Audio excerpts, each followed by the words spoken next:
A brand recently sent me the thermal printer as well as this label holder, so today we're going to assemble it together. The one they sent me is white and gray, but this holder actually comes in a number of different fun colors like blue, purple, and even pink. So there are only four parts that need to be assembled for this label holder. We've got the tabletop to hold the printer, and we have 2 feet that will go underneath the tabletop.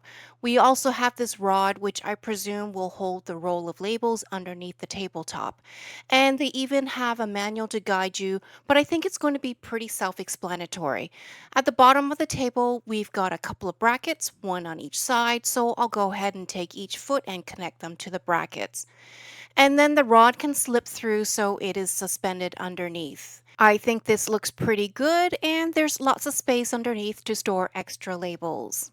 And here I've got a new roll of labels, so I'll just insert the rod through and then we can place the rod holding the roll of labels back underneath. Easy peasy.